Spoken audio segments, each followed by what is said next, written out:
Salam sejahtera dan salam perpaduan. Anda kini sedang menonton di channel Liputan 360. Perdana Menteri Datuk Seri Anwar Ibrahim dinasihatkan agar menumpukan usaha memulihkan ekonomi negara dan tidak mengendahkan pandangan Tun Dr. Mahathir Mohamad.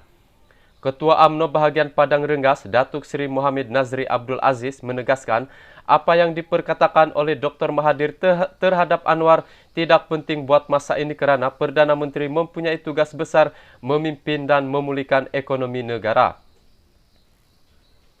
Beliau juga menyifatkan Dr. Mahathir sudah hilang sokongan akibat kekalahan teruk bersama parti pimpinannya pada pilihan raya umum ke-15 lalu.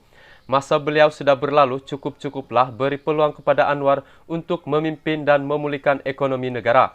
Apalagi beliau Mahathir mahu sudah kalah teruk dan hilang deposit di Langkawi baru-baru ini, semua calon parti dia kalah dan hilang deposit sudahlah cukup bantu pemimpin muda pulihkan ekonomi negara.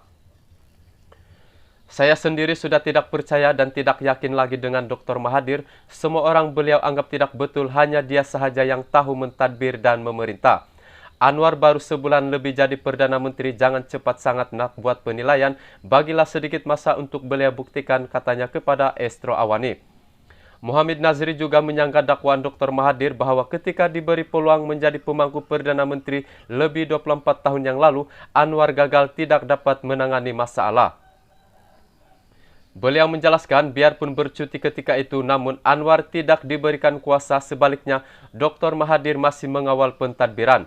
Saya timbalan menteri di Jabatan Perdana Menteri ketika itu dan bercakap dengan Anwar, beliau tidak mempunyai kuasa biarpun ditugaskan sebagai pemangku Perdana Menteri.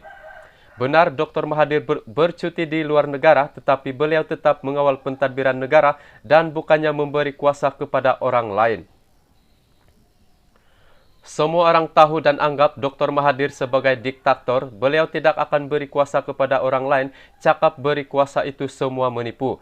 Jadi macam mana Anwar mahu selesaikan masalah kalau tidak diberi kuasa masih dikawal pihak lain, katanya lagi.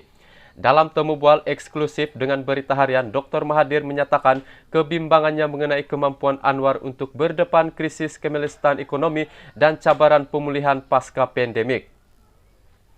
Kata Dr. Mahathir, ini berdasarkan pandangannya terhadap prestasi Anwar sebagai Menteri Kewangan lebih 20 tahun lalu.